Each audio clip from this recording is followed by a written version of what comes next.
I used to be the wife of a millionaire. I lived in a lakefront mansion, drove a luxury car, wore a diamond wedding ring, and thought I had it all. Until one cold, rainy morning in Seattle, I was thrown out of my own home with a slap, a divorce paper, and a pregnant belly carrying twins I didn't even know existed. I'm Ariel Monroe, and this isn't a love story. It's a crown from the ashes. Before I share my story, drop a comment and let me know where you're watching from. Hit like and subscribe if you've ever fought through hardship for your family. Trust me, you'll want to hear what happens next. The slap came without warning. One moment, I was standing in our marble kitchen, clutching adoption brochures like they were lifelines. The next, my cheek burned with the force of Preston's palm, and the papers scattered across the Italian tile like broken promises. You just don't get it, do you? His voice, once the sweetest sound in my mornings, now cut through me like Seattle's winter wind, and my mother's right. You're broken, Ariel, a barren tree pretending to bloom. I touched my face, feeling the heat spread beneath my fingertips. 4 years. 4 years of marriage, of trying, of monthly disappointments marked by single lines on pregnancy tests. 4 years of watching his love curdle into resentment, drop by drop, until this moment when it finally soured completely. Preston, please! Papers are on the counter. He couldn't even look at me anymore. His eyes, those green eyes that once promised forever, fixed on the Sub-Zero refrigerator behind me. Sign them. I'll have someone collect your things. The adoption brochures lay at my feet. Smiling children, happy families, possibilities I'd collected like hope. I bent to gather them, my hands shaking when I heard her voice. Leave them. Elaine Langston stood in the doorway, her Chanel suit impeccable as always, her smile sharp as broken glass. We won't be needing fairy tales in this house anymore. She'd been waiting for this moment. I could see it in the satisfaction that played at the corners of her mouth. The woman who'd called me that girl for the first 2 years, who'd placed her hand on my flat stomach at every family gathering with mock concern, asking, "Any news yet, dear?" My legs felt like water as I straightened. The diagnosis from 3 months ago echoed in my head. Severe uterine scarring from that stupid teenage car accident. The one where I'd saved my little sister but lost my chance at motherhood. Preston had held me when we got the news. He'd whispered that it didn't matter, that we were enough. Lies, all lies. You have 1 hour, Elaine said, checking her Cartier watch. The locks will be changed after that. I looked between them. The mother and son united in their disgust. My throat burned with unshed tears, but I wouldn't give them the satisfaction. Not here, not now. The December rain was just starting when I walked out of the Langston mansion in Madison Park. I had 2 suitcases, my laptop bag, and a cardboard box of personal items that Maria, the housekeeper, had helped me pack while whispering apologies in Spanish. Everything else, the life I'd built, the home I'd designed with my own hands, the nursery I'd secretly sketched, stayed behind. My Honda Civic looked pathetic, parked between Preston's Porsche and Elaine's Mercedes. I threw my things in the trunk, my hands numb from cold and shocked as I drove away. I caught a glimpse of them in the rearview mirror, standing in the doorway of their perfect house, watching to make sure I really left. The space where my wedding ring had been felt naked against the steering wheel. I'd left it on the kitchen counter, right next to the divorce papers I'd signed with shaking hands. Preston Langston wanted his freedom? He could have it. But as I merged onto I-5, heading south with no destination in mind, one thought burned through the shock. I'd survived that accident at 16. I'd survived 4 years of Elaine's poison. I'd survived this too, even if I didn't know how yet. The studio apartment in Tacoma smelled like mold and broken dreams. 400 square feet. It was smaller than the walk-in closet I'd had at Preston's. The walls were water-stained, the carpet was older than I was, and the radiator clanged like a ghost trying to escape. But it was mine, or at least it would be after I somehow made next month's rent. I'd been living on savings for 3 weeks, sending out resumes to every architecture firm in the South Sound. My Princeton degree and 4 years at Langston Construction should have opened doors. Instead, I got polite rejections or, worse, silence. Elaine's reach was longer than I'd imagined. The morning of my interview at Rainier Design, a small firm desperate enough to overlook my connection to the Langstons, I woke up dizzy. The room spun as I tried to stand, and my stomach churned with more than just nerves. Stress, I muttered, gripping the bathroom sink, just stress. But halfway through explaining my portfolio to Jim and Gwen, the firm's owner, the spinning returned with vengeance. The last thing I remembered was his concerned face before the world went black. I woke up to the antiseptic smell of hospital and the steady beep of monitors. A nurse with kind eyes and graying hair was adjusting my IV. "There you are," she said gently. "You gave everyone quite a scare."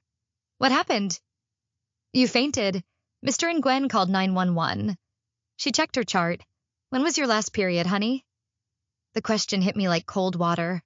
I tried to count back, but the days since Preston had blurred together. I'm not sure. Maybe 2 months? I can't get pregnant anyway. I have uterine scarring. She gave me a look I had seen before.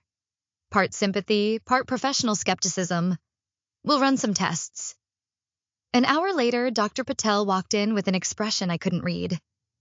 She was young, maybe early 30s, with warm brown eyes behind wire-rimmed glasses. "Mrs. Langston."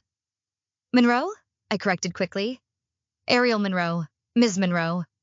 She sat on the edge of my bed, ultrasound images in her hand. "Your scarring is significant, yes, but sometimes nature finds a way. You're approximately 8 weeks pregnant." The words didn't compute.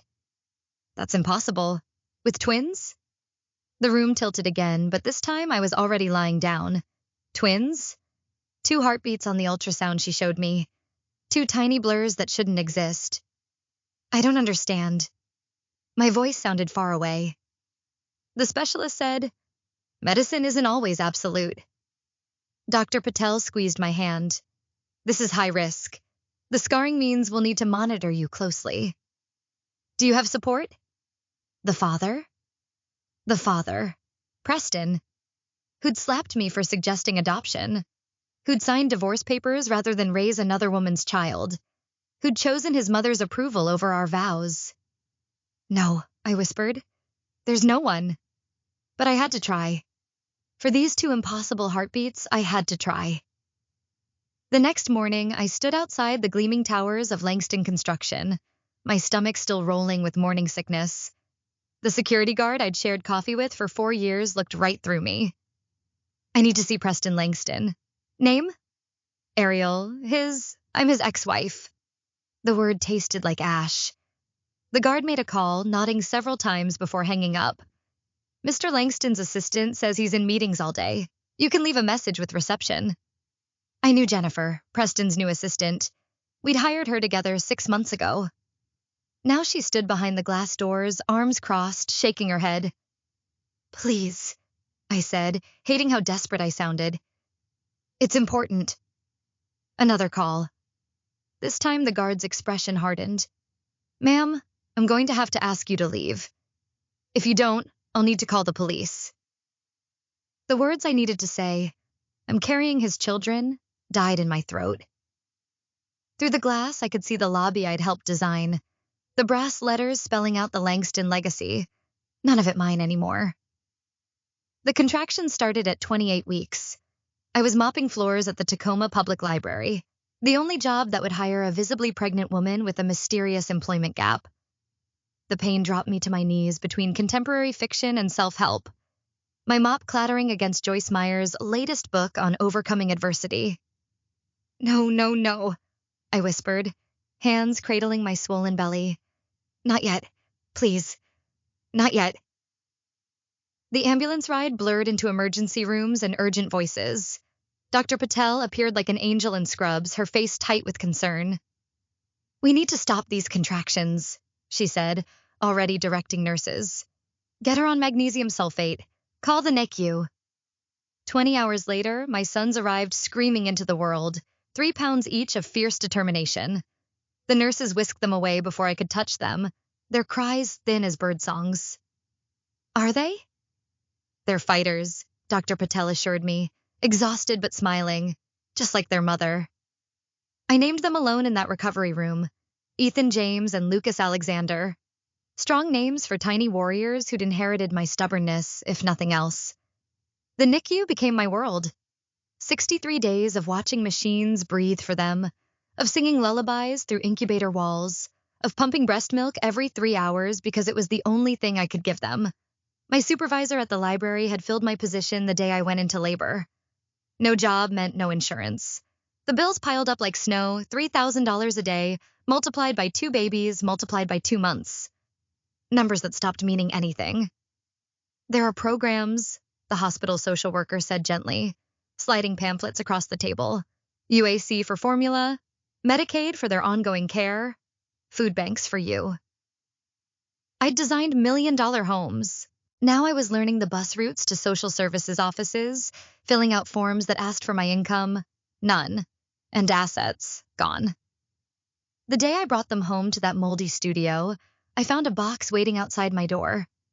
Inside were baby clothes, diapers, and an envelope with $500 cash. No note, but I recognized Maria's handwriting on the address label. I sobbed over that box until the boys woke up hungry, which they did every 2 hours like clockwork. No time for tears when you are measuring formula and changing diapers for 2. That's when I met Luis. He lived in the apartment below mine, and I'd seen him shuffling to the mailbox with his walker. The night the boys wouldn't stop crying, both colicky, both exhausted, both picking up on my desperation, he knocked on my door. "Forgive an old man's intrusion," he said in accented English, but I remember this sound. My Elena had twins too, many years ago. He held up a steaming pot. "Chamomile tea, for you, not them. You need strength." Luis Gonzalez became my unlikely savior. Retired lawyer, widower, keeper of stories and wisdom. He'd held my boys while I showered, taught me lullabies in Spanish, and shared his groceries when he noticed I was living on peanut butter sandwiches. "Why are you helping me?" I asked one evening. Both boys finally asleep in the secondhand crib we'd squeezed into the corner. "Because 40 years ago, when I came to this country with nothing, someone helped me." He sipped his tea thoughtfully. "And because I see something in you, mija." "You're at the bottom of the canyon now, yes? But you have wings. You just forgot how to use them." "I'm not sure I ever had them." "You're here, aren't you? Your boys are alive, fed, loved." He leaned forward, his dark eyes intense. "Those who pushed you down, they think you're finished. Prove them wrong. How?" "Learn the law," he said simply. "Not to get revenge. That's poison. But to protect yourself and others. The law is a shield when used right." I laughed bitterly. "I can barely afford diapers. Law school?" "University of Washington has a part-time program. Financial aid for single mothers. I still have connections." He pulled out a worn business card. "Professor Patricia Williams. Tell her Louise sent you. She'll listen."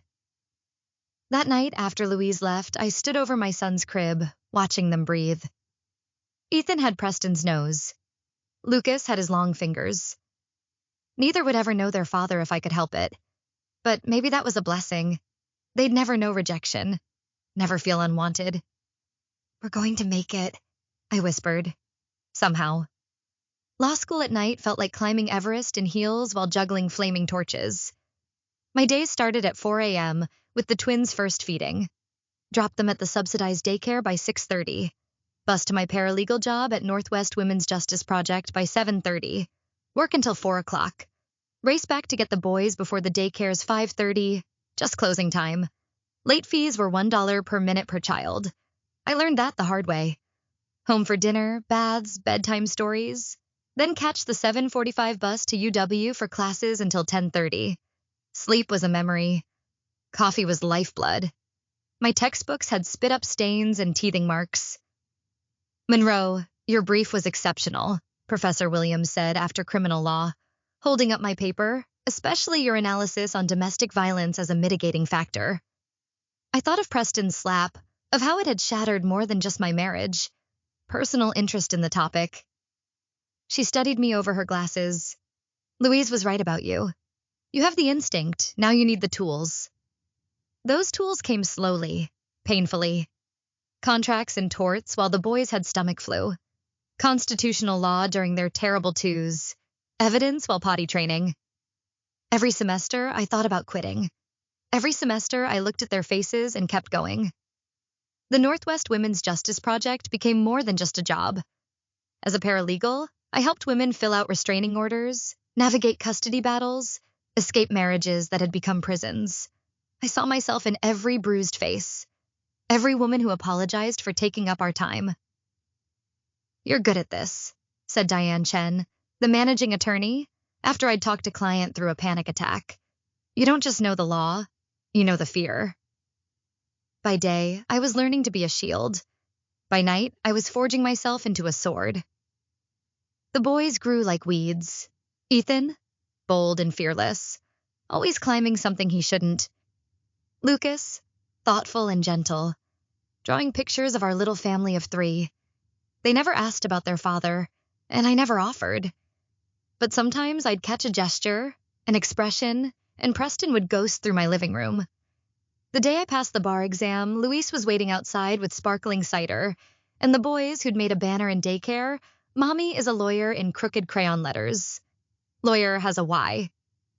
I laughed, hugging them tight. "Give them time," Luis winked. "They're only 5. 5 years. It had been 5 years since Preston's slap. 5 years of food stamps and sleepless nights and small victories measured in bedtime stories finished without falling asleep. 5 years of becoming someone I didn't recognize in the mirror. Harder. Stronger. Carrying herself like she had nothing left to prove. My first case as a real attorney was a custody dispute. The mother, Sarah, had been my client as a paralegal. Her ex-husband was a contractor, wealthy and connected, trying to take their daughter because Sarah worked 2 minimum wage jobs. "He says I can't provide properly," Sarah whispered, tears streaming. "Maybe he's right." "No." The word came out harder than I intended. "Love provides, sacrifice provides. Money just makes it easier. We're going to fight this." We won. Sarah kept her daughter and got child support that actually reflected his income. Watching them walk out together, I felt something I hadn't in years. Whole. Within 6 months, word spread. The single mom lawyer who understood, who fought like hell because she'd been in those trenches, who never judged when clients cried or couldn't pay the full retainer up front. "You're building something," Diane said when I finally left to start my own practice. "Something the city needs." Monroe Legal Alliance opened in a small office in Pioneer Square. Nothing fancy.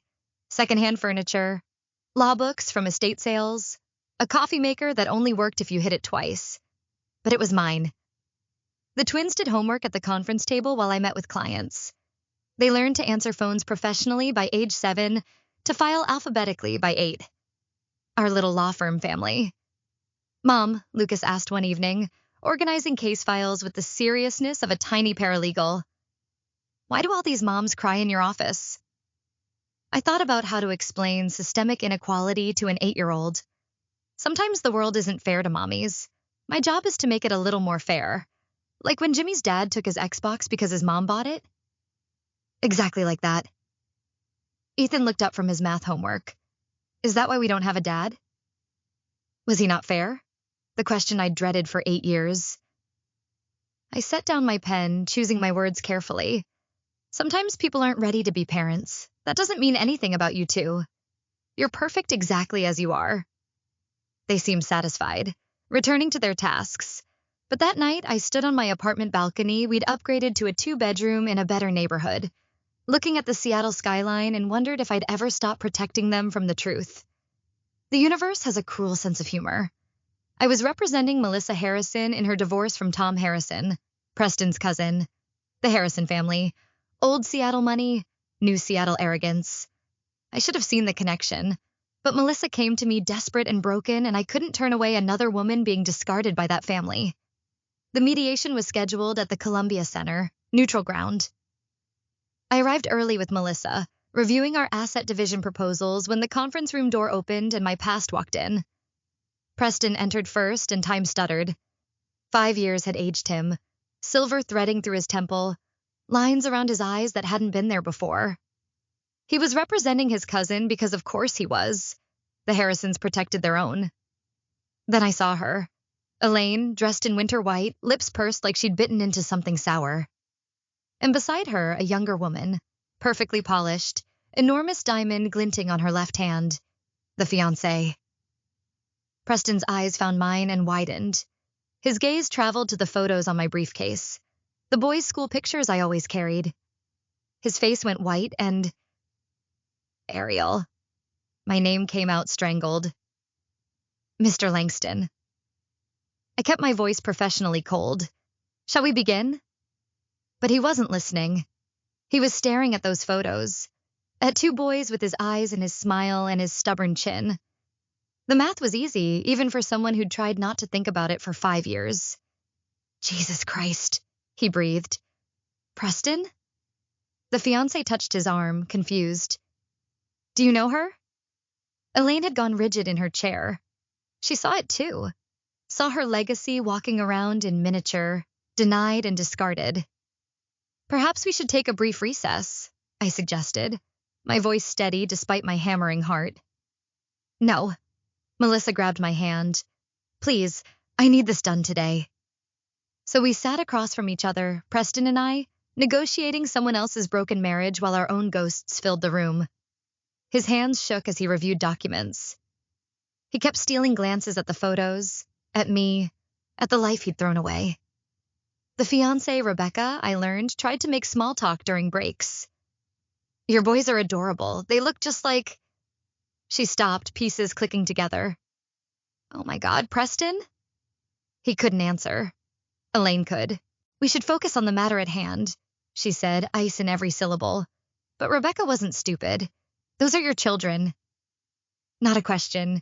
You have children and you never told me? I didn't know, Preston said quietly.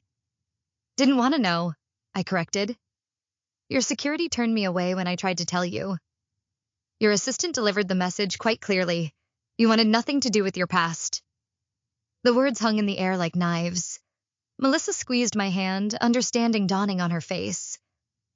You're the ex-wife, she whispered. The one Tom said got written out of everything. We finished the mediation in excruciating tension. Melissa got everything we asked for. Tom Harrison folded rather than extend the torture. As we packed up, Preston cornered me by the elevator. Ariel, please let me... No. I hit the button repeatedly. You made your choice. I didn't know. You didn't want to know? The elevator opened and I stepped in. That's the difference. But he wedged his foot in the door. Their names. At least tell me their names. I could have been cruel, could have stayed silent. But the boys deserved better than my bitterness. Ethan and Lucas, they're 8. Can I? No, the door started to close. And if you contact them directly, I'll file a restraining order. I'm very good at those now. The door shut on his stricken face. In the elevator, Melissa hugged me tight. You're the strongest woman I know, she said. But I didn't feel strong. I felt exposed, like a wound torn open after years of careful healing. That night, the calls started. Preston left voicemail after voicemail, each more desperate than the last. Texts flooded my phone until I blocked his number. Emails found their way around my filters. Please, I'm begging you, let me meet them. Let me explain. I'm sorry. God, Ariel, I'm so sorry. Delete, delete, delete. 2 days later, a courier delivered a letter to my office. Preston's handwriting, shaky and urgent. I dream about them now. 2 boys I've never met who have my father's nose and what I imagine are your stubborn hearts. I wake up calculating birthdays I missed. First words I didn't hear. Steps I didn't see. I was a coward. Worse. I was cruel. You deserved better. They deserved better. I know I have no right to ask, but please, 1 hour. Let me see them just once. Let me tell them I'm sorry. I burned it in my office trash can, watching our past turn to ash. The boys didn't need his regret. They needed consistency, love, presence, everything he'd proven incapable of providing. The Women's Legal Alliance Gala was Seattle's premier charity event. $500 a plate to fund legal services for domestic violence survivors. I'd bought a table for my firm, never imagining the Langstons would be there too. But the universe, as I mentioned, has a cruel sense of humor. I wore the one designer dress I owned, a midnight blue Tadashi shoji I'd found at a consignment shop. The boys flanked me in their rented tuxedos, Ethan tugging at his bow tie, while Lucas practiced his handshake. Remember? I said, smoothing Lucas's cowlick. This is Mommy's work event. Best behavior. We know. Ethan rolled his eyes. Smile. Be polite. Don't mention the time Lucas threw up on a judge. That was one time, Lucas protested. We were laughing as we entered the ballroom, and then the laughter died. The Langston table was front and center. Preston, Elaine, Rebecca, and several city council members. Preston saw us first, half rising from his chair before Rebecca pulled him down. Breathe, whispered Diane Chen, my old mentor, suddenly at my elbow. You belong here more than they do. The evening progressed in careful avoidance. I kept the boys busy meeting other lawyers, letting them charm everyone with their precociousness. Lucas discussed his favorite Supreme Court justice, RBG, obviously, with a federal judge. Ethan demonstrated his mock trial skills to the district attorney. Then came the awards portion. This year's Champion for Children Award, the MC announced, goes to someone whose dedication transcends professional obligation. She's taken on the state's most powerful law firms pro bono, reunited families torn apart by the system, and proven that justice isn't just for those who can afford it. I was adjusting Lucas's napkin, only half listening, when Diane nudged me. Ariel, that's you. What? Please welcome Ariel Monroe of Monroe Legal Alliance. The spotlight found me as the ballroom erupted in applause. The boys jumped up, cheering like I'd won the Super Bowl. I stood on shaky legs, making my way to the stage in a daze. But wait, the MC continued. We have a special presenter for this award. A young woman climbed the stage, early 20s, bright-eyed despite her nervous energy. She looked familiar, but I couldn't place her. My name is Jessica Pearson, she said into the microphone. 2 years ago, Ms. Monroe represented my mother in her custody battle against my stepfather. Against Tom Harrison, actually. The ballroom went silent. At the Langston table, I saw Elaine's face drain of color. My stepfather had money, connections, the best lawyers. Jessica looked directly at Preston. He said my mom was unfit because she'd been hospitalized for depression after he hit her. He had photos of our small apartment, called her an inadequate provider. Sound familiar? Preston flinched. Ms. Monroe didn't just win our case, Jessica continued. She made sure my mom got counseling, job training, everything she needed to rebuild. She checked on us for months after. No charge. She gave us hope when the Harrison family tried to bury us in despair. She turned to me, tears streaming. You saved our lives, literally. My mom was suicidal before you took our case. So thank you. From all the families you've pulled from the wreckage. I accepted the award through blurred vision, hugging Jessica tight. When I turned back to the audience, I caught sight of my boys beaming with pride. And beyond them, the Langston table in various states of shock. Thank you. I managed into the microphone. But I'm not a hero. I'm just a mother who learned that sometimes the only way forward is through. Every woman I represent, I see myself 5 years ago. Broken, discarded, told I was worthless because I couldn't fulfill someone else's expectations. I looked directly at Preston and Elaine. To those women, I want to say, you are not your circumstances. You are not what they said you were when they left. You are warriors, and your children will grow up knowing that their mothers moved mountains for them. The applause was deafening. I walked off stage to a standing ovation, the boys rushing to hug me. As we returned to our table, I noticed Elaine whisper urgently to Preston before sweeping out of the ballroom. Rebecca sat frozen, staring at her engagement ring. Mom, Ethan said, pointing to where Preston now stood alone by his table. That man keeps looking at us. I knelt to their eye level. He's someone from Mommy's past. We don't need to worry about him. Is he why those ladies were crying? Lucas asked. Too perceptive for 8. Something like that.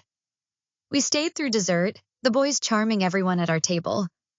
Preston tried to approach twice, but colleagues intercepted him both times. Word had spread quickly through the legal community. Seattle's family lawyers protect their own. As we prepared to leave, I felt a hand on my shoulder. Rebecca stood there, mascara smudged, engagement ring notably absent from her finger. I'm sorry, she said quietly. I didn't know about any of it. It's not your fault. No, but I need to thank you. She glanced back at Preston, who was watching us with desperate eyes. You just saved me from making the biggest mistake of my life. She walked away, head high, leaving Preston standing alone in a room full of people who'd heard exactly what kind of man he was. The boys and I left through a side door, but not before I heard someone at the Langston table say, My God, Preston, they look exactly like you. Mom, who was our dad? Lucas asked the question over breakfast 3 weeks after the gala, his eyes serious behind his new glasses. Ethan looked up from his cereal, equally expectant. I'd known this day would come. Had practiced my response 1,000 times. But sitting there, looking at Preston's eyes and my children's faces, the prepared words crumbled. Someone who wasn't ready to be a father, I said carefully. But that has nothing to do with how wonderful you both are. Jessica said her stepdad was a Harrison, Ethan pointed out. The man at the party looked like us. Is he a Harrison too? My brilliant, observant boys. I set down my coffee mug. Yes, Preston Langston. He is your biological father. They absorbed this quietly, Lucas drawing patterns in his spilled milk while Ethan kicked his chair leg. Why didn't he want us? Lucas finally asked. And the question cracked my heart clean through. It's complicated, baby. He didn't know about you for a long time, and by then we'd built our own family. Does he want to know us now? Ethan always direct. I think he does. Do we want to know him? I looked at my sons, thoughtful Lucas, bold Ethan, and realized I'd been making their choices for them. Protection and control, 2 sides of the same coin. That's your decision to make, I said. But whatever you choose, we do it together. They whispered to each other in that twin language they'd never quite outgrown. Then Lucas spoke for both of them. We want to write him a letter, but you read it first. And if we meet him, you stay with us. Always, I promised. The letter they wrote was heartbreaking in its simplicity. Dear Mr. Langston, we know you're our biological father. We want to ask you some questions. 1. Why did you leave our mom? 2. Do you have any diseases we should know about? 3. Do you like baseball? We both play Little League. 4. Are you sorry, Ethan and Lucas Monroe? I sent it through my lawyer with strict instructions. Any response goes through me first. Any meeting happens under supervision. Any attempt to circumvent these rules results in immediate termination of contact. Preston's response came within hours, handwritten on personal stationery. Dear Ethan and Lucas, thank you for writing to me to answer your questions. 1. I left your mom because I was scared and stupid and listened to the wrong people. It's the biggest regret of my life. 2. Your grandfather had high blood pressure. I'm healthy. 3. I love baseball. I still have my glove from college. 4. Sorry isn't big enough for what I feel. I'm sorry I missed 8 years. I'm sorry I hurt your mom. I'm sorry you had to wonder why you didn't have a dad. I'm sorry for all of it. If you'll let me, I'd like to meet you. Not to be your dad. You don't need me for that. You have everything you need with your mom. But maybe to be someone who cares about you, even though I don't deserve to. Preston. I read it 3 times, searching for manipulation, finding only raw honesty. The boys read it together, huddled on the couch. He sounds sad, Lucas observed. Good, Ethan said, but without heat. Can we meet him? The meeting was arranged for a Saturday at a neutral location, a family counselor's office that specialized in reunification. Dr. Sarah Kim would facilitate, making sure everyone felt safe. Preston arrived early. Through the observation window, I watched him pace, check his reflection, sit down, stand up again. He'd lost weight, aged more in 3 weeks than in the previous 5 years. Ready? I asked the boys. They nodded, each taking one of my hands. We entered together. Preston's face when he saw them. I'd expected tears, but not the complete crumbling of his composure. He dropped to his knees, putting himself at their eye level. Hi, he said, voice breaking. Hi, they said in unison. Dr. Kim guided us through introductions. Safe topics. The boys showed him their baseball cards. Preston showed them photos of his college team. They discovered shared interests. Ethan had Preston's talent for math. Lucas, his artistic eye. Why did you hit our mom? Ethan asked suddenly. Because 8-year-olds have no filter. Preston flinched. Because I was angry and scared and wrong. There's no excuse for it. Real men don't hit people they love. Real men don't hit anyone unless they're protecting someone. Mom protects everyone, Lucas said proudly. She's a superhero lawyer. I know, Preston said, glancing at me. She always was stronger than me. The hour passed quickly. As we prepared to leave, Preston pulled out 2 wrapped packages. I know I can't make up for missed birthdays, he said, but I thought maybe inside were baseball gloves, beautiful leather ones with their names embossed. Cool. Ethan examined his. Mom, can we play catch with him sometime? I looked at Preston. This man who'd broken me, discarded me, denied us. I thought about Luis's words. Forgiveness isn't for them. It's for you. Once a month, I heard myself say. Supervised in public places. We'll see how it goes. Preston's grateful expression was almost too much. Thank you, Ariel. I know I don't deserve. You're right. You don't.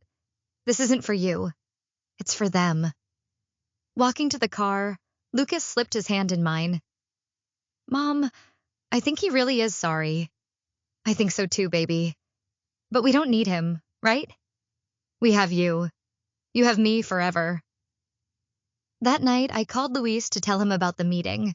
He listened quietly, then chuckled. You're learning the hardest lesson, mija.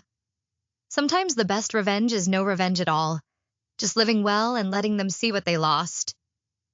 1 year later, I stood in my office at Monroe Legal Alliance. No longer a cramped space, but a full floor in a Pioneer Square building. 20 attorneys, twice as many support staff, all dedicated to protecting families the system forgot. The irony wasn't lost on me. Langston Construction had bid on our building renovation. They didn't get it. Ms. Monroe? My assistant knocked. Dr. Patel is here. Jason Patel entered with the same warm smile he'd worn that night in the NICU when he'd spent 16 straight hours saving my boys. Now he brought lunch twice a week, sent funny texts during long court days, and had somehow become the brightest part of my carefully reconstructed life. Brought Indian food, he said, setting bags on my desk, and something else. The ring box appeared like magic. Simple, elegant, perfect. A solitaire that caught the light like hope itself. Ariel Monroe, he said, taking my hand. You've been fighting alone for so long. Let me fight beside you. Marry me? Through the wall of windows, Seattle sprawled gray and gorgeous. 9 years ago, I'd fled this city in pieces. Now I owned a piece of it. The boys love me almost as much as I love them. I asked their permission last week. He grinned. Ethan negotiated. I apparently owe him a PlayStation. I laughed, crying, saying yes to this man who'd seen me at my weakest, and waited patiently for me to find my strength. That afternoon, a letter arrived. Elaine's handwriting, which I hadn't seen since the thank you notes she'd made me write for wedding gifts a lifetime ago. Inside a leather journal and a single page, Ariel, this was my diary from when Preston was born. I thought you should know his father left me too when pregnancy made me undesirable. I raised Preston alone until I remarried into the Langston family. I taught my son that women who couldn't give men children were worthless because that's what I'd been taught. I perpetuated a cycle I should have broken. You broke it. You became everything I was too afraid to be. I'm dying. Cancer, stage 4. I won't ask for forgiveness I don't deserve.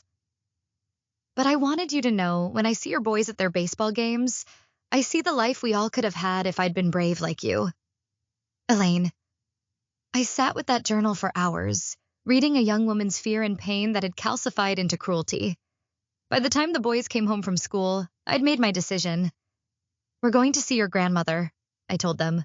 She's sick and she needs to meet you properly before it's too late. They exchanged their twin look. Dad's mom? The mean one? People aren't just one thing, I said.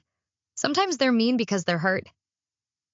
Elaine lived in a care facility now, her empire reduced to a single room with a view of the Sound. She looked small in her hospital bed, the designer clothes replaced with soft pajamas. You came, she whispered. The boys wanted to meet you. I nudged them forward, properly this time. What followed was awkward, painful, and somehow healing. The boys showed her their report cards, told her about their baseball team. She cried when Lucas drew her a picture, when Ethan offered to read to her. I'm sorry, she told me when the boys went to get snacks. It's not enough, but I'm sorry. I know Preston loves them. He's trying to be better. She gripped my hand with surprising strength. Don't let my poison be their legacy. 2 months later, we buried Elaine Langston on a rain-soaked Tuesday. The boys stood between Preston and me, confused by grief for someone they'd barely known. Preston's tears were real, complicated. The grief of a son who'd never escaped his mother's shadow until it was too late. The wedding came in spring, in a garden where cherry blossoms fell like snow. Ethan and Lucas walked me down the aisle, arguing over who got which side. Jason waited under an arch of white roses, his family filling one side, my chosen family filling the other. Preston came, sitting in the back with his new girlfriend, a teacher who didn't care about his money. He'd given up the family business, started coaching Little League, attended therapy twice a week. The boys saw him monthly, slowly building something that might someday resemble a relationship. You sure about this?